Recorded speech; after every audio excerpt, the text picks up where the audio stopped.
We always think that value, it's all about spreadsheets, right? Hard data. But what if the most important factors, the things that truly matter, can't just be crunched in a formula? Well, that's what we're digging into today. Qualitative analysis. It's the art of finding value beyond the numbers, especially through the unique lens of the Philippines. And that really brings us to the central question, doesn't it? How do we measure what truly matters? Because let's be honest, the raw numbers on a page can completely miss the human story, the cultural context, and the real why behind a price tag or a huge decision. So here's our game plan for this journey. First, we're going to challenge the whole idea that numbers are the be-all and end-all. Then, we'll dive into the Filipino mindset. After that, we'll see this thinking in action in two very different worlds, and we'll open up the analyst's toolkit. Finally, we'll put it all into practice and land on the final judgment. Okay, let's jump right in. First up, why aren't numbers enough?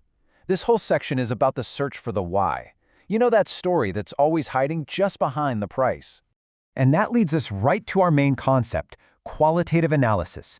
Look, it sounds fancy, but it's really just the method of explaining the why. It's not about what something is worth, but why it's worth that amount. It's the story behind the behavior, the logic behind the choice. Now, let's bring this home and look at it through a really specific cultural lens, the Filipino mindset. And this isn't just some abstract theory. No, in the Philippines, this way of thinking is woven right into the fabric of the culture, and it totally shapes how we perceive value. These three core Filipino values, they're perfect examples of qualitative analysis in action every single day. You've got pakikipagkapwa, our deep sense of connection with others.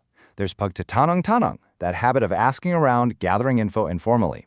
And of course, bayan-hihan, our incredible collective spirit.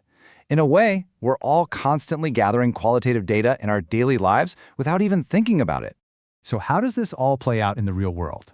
Well, in our third section, Two Worlds, One Method, we're going to see how the exact same qualitative logic applies to two fields that seem worlds apart, community planning and commercial real estate.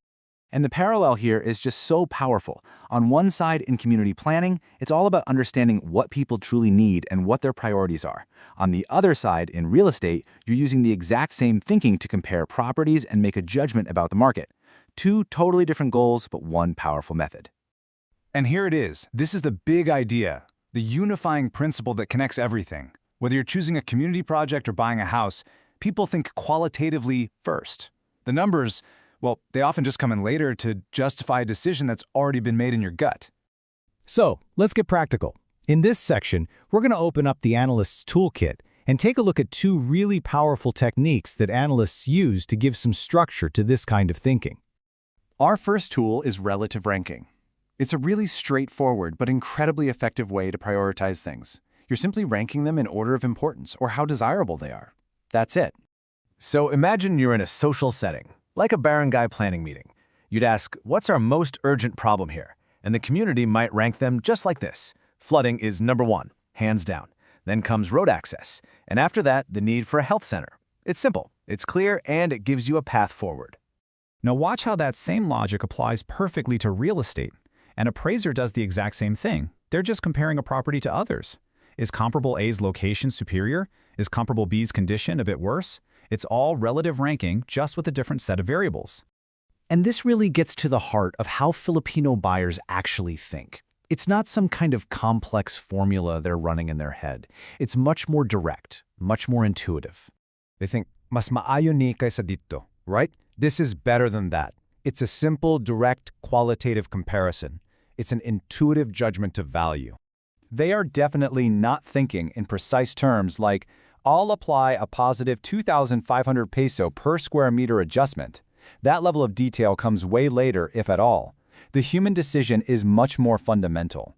Okay, let's grab our second tool, strengths and weaknesses analysis. The best way to think of this one is as a diagnostic tool. It's designed to evaluate the internal pros and cons of any given thing, whether it's an asset or a situation.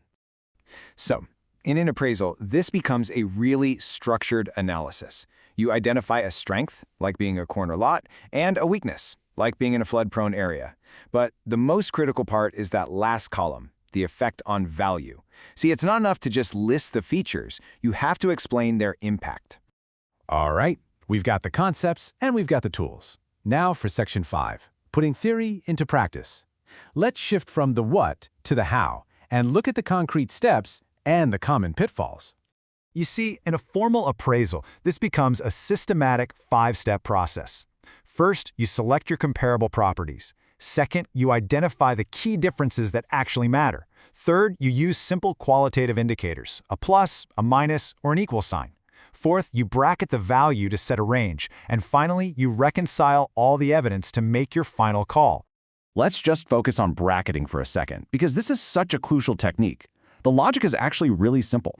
If you know one comparable property is superior and another one is inferior, then the true value of your property has to lie somewhere between those two. And this is where expertise really shines. It's so easy to make mistakes. Failing to explain your judgment, ignoring huge legal red flags like title issues, letting cultural biases like utang na loob, that sense of gratitude, cloud your thinking. And of course, the big one, failing to properly bracket the value.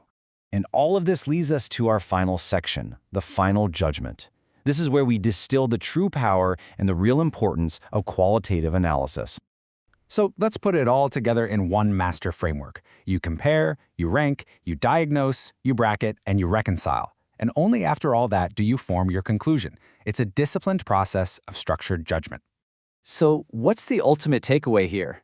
Is that qualitative analysis is not less scientific or less rigorous than crunching numbers.